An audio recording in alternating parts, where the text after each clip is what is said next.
Hey, good morning, YouTube. This is Tom with Houday TV's Quest for Coin Errors, and I'm back with episode number 17.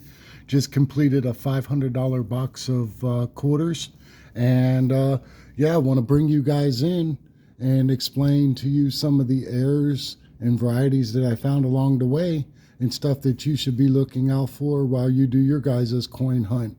But I got some die chips, some DDRs that we're going to look at, and a couple grease errors, and our W quarters, and also found some silver in this box. So let me go ahead, take a second to get these unpackaged. I'll get them unpackaged, and I'll bring you guys right back in to get a more in-depth view of these coins. So hang tight, and I'll bring you right back when I'm ready. All right, guys, I'm back and I'm set up, and I'm going to go ahead and I'm going to start with some die chips that you can look out for along your way. As you know, the U.S. Mint takes pride in producing coins and so on and so forth, and they tend to try to be perfectionist, but along the way, they make mistakes, just like everybody else. So this is a 2005 California coin. The reverse looks like this. And on the top of the gentleman's hat right there is a relatively large die chip. We can throw this underneath the scope right here, and I can give you a more detailed look right there, right? So there is a large piece of foreign material that is not supposed to be there. It's known as a die chip. And yeah, these can range between $3 to $5 depending on the right person. If you find them where the die chip is actually going into the lettering or the numbers over here, they bring a higher premium because it's a bigger mistake. The next is a 2019. This is the Wilderness coin, and on this coin there is also a large die chip that can be seen right here in the middle underneath the bow of the boat. So we'll go ahead and we'll put this one underneath the scope and show you guys what I'm talking about. So here's the front of the boat. If you come down right here, you can see this large piece of material right here. This piece of material right here should be shouldn't be raised, first of all. So all die chips are going to be raised and show that type of anomaly. And yeah, so that whole material right there adds some value to this particular coin. So die chips are created when the coins and the dies continuously to press and press and press. They'll end up cracking, and when they crack, it causes these type of anomalies on the coin. The next is the 2021 Tuskegee Airman. This has the gentleman on the back with the airplanes. You're going to look on his goggles up here. So you look on top of his goggles right here in this area, and you'll see a small die chip right there as well. All right, shouldn't be there. Should look relatively like this, but that adds a couple dollars to this coin. The next one is also the 2021. This is Crossing Delaware. We've talked about this in the past. This is where there's a die chip on top of Washington's crown of his hat. These can exceed into the letters as well. This one does not, unfortunately. However, it does display some die chipping over here on the left-hand side of the hat. If you find those ones that exceed over here into this area, I've seen the larger ones sell for up to $100. This one probably would sell to the right person for between $10 and $15. A lot of people, they try to get die progressions of this, so it'll start off small, then get medium, larger, and larger, and larger, and they'll want to collect that as a set. All right, and the last die chip that we'll talk about before we go into the DDRs is this Anna Kanaka Ole 2023 coin. It's got die chips on both sides. We'll start with the one on the back. You're going to look at the top of the mountain here at about the 11 o'clock position. So right underneath, you'll see right there Also, same thing.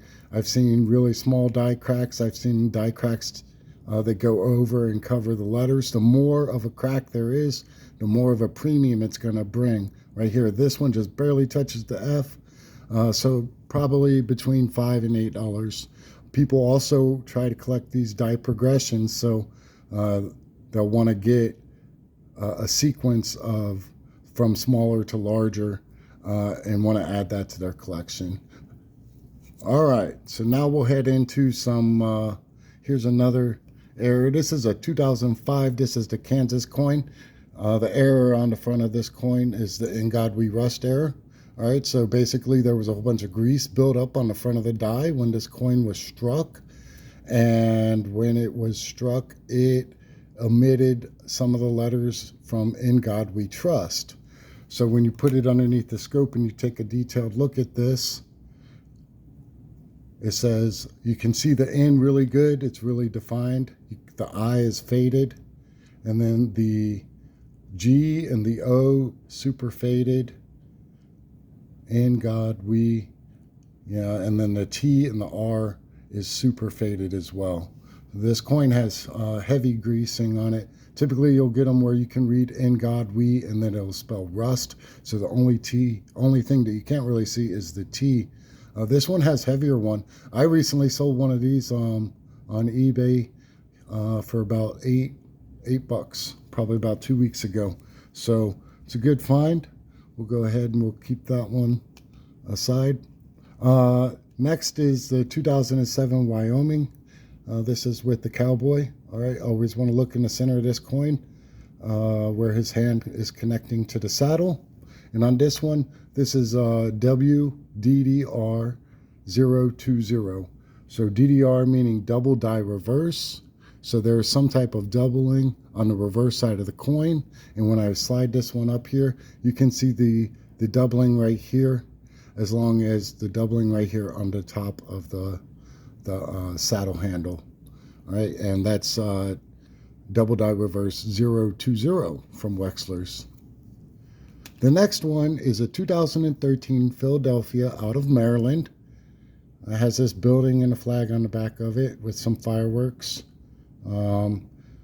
So the doubling on this one is throughout the coin, actually.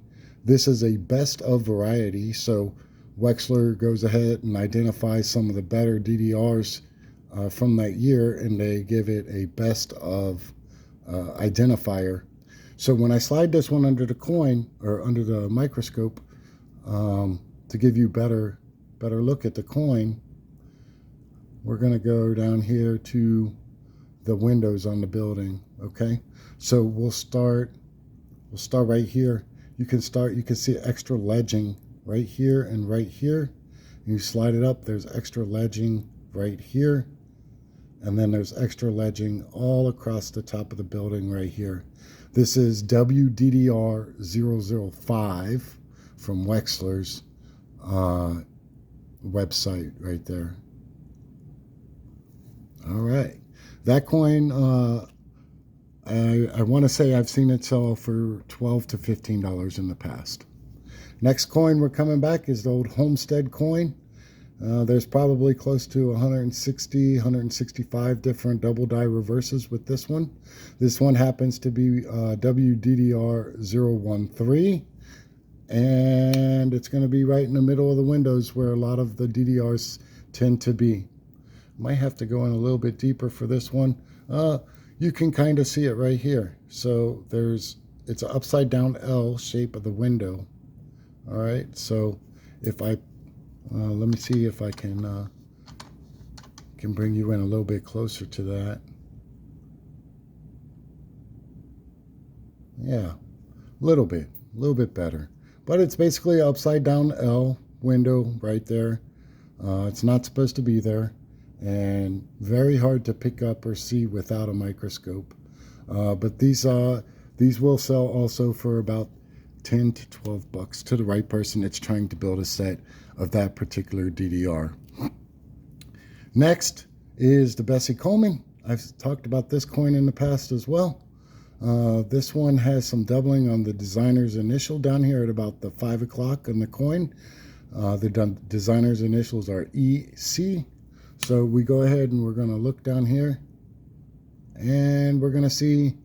So there's still a lot of controversy. You can see to the west of the E and the west of the C, there is some type of doubling there on this coin.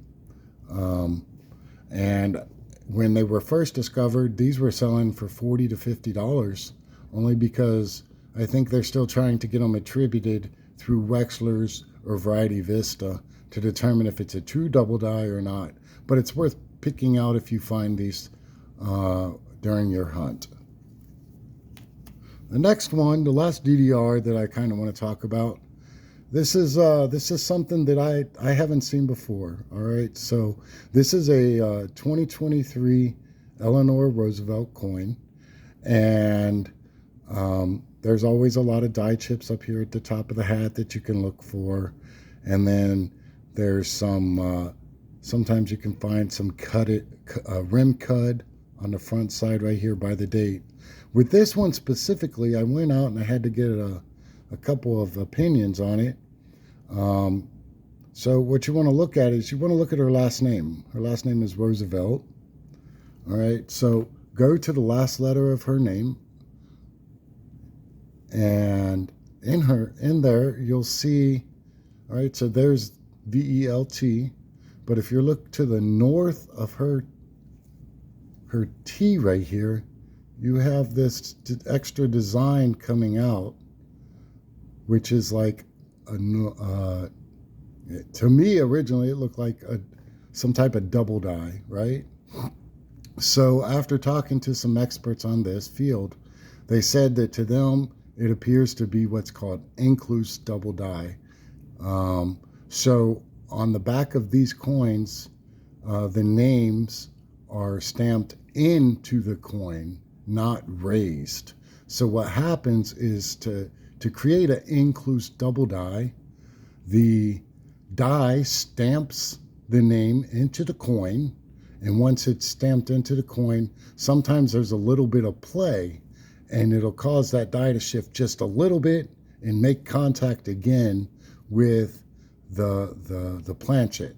So that's what appears to have happened here. This is the only one I found, and I searched a lot of coins.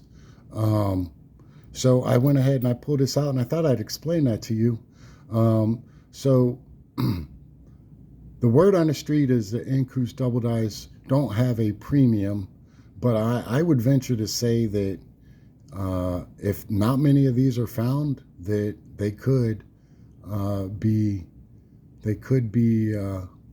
you know, to the right person, they could be worth something, right? So I went ahead and I posted on eBay, and we'll see where that goes. All right, then lastly, I found a couple of W quarters. So here is you can see the W mint mark right there underneath In God We Trust. This is the 2020 National Park with the bats on the back. You'll also look over here for the Privy mark, 75 year V75, marking the 75th anniversary of the victory during World War II. So these coins right here, people try to make the 5-coin set as well. I've seen these sell in good condition for between $10 and $20. And they're such a low mintage of only 2 million that over time they're going to continue to increase in value, just in my opinion. And I found a second one in the same $500 box. This is a 2019. You know that because there is no V75 mark over here at the 9 o'clock position. And on the reverse of this is the River of No Return to Wilderness 2019 down there at the bottom. And like I said, 15 to 20 bucks, and I only see it continuing to go up. The W stands for West Point, which is where these were minted in New York, only for those 2 years, 2019 and 2020. And then lastly, we found silver, guys. Here's a 1959, I would call it nicely toned, silver quarter. Should know that any quarter minted before 1964 is going to be 90% silver. And when you put it on a scale, it's going to weigh 6.2 grams versus a Clyde coin that weighs 5.8. So, yeah, keep your eyes out for any silver along your hunts. So that wraps it up for today. That was the episode 17 of my quest for coin errors and oddities and all these other cool finds in this $500 box. I hope you enjoyed it. Thanks for watching. And if you would like to see more and get notifications, just hit that subscribe button, that like button, leave a comment. I'll reply back to it. Talk to you soon. Until next time, this is Who Dey TB. Take it easy.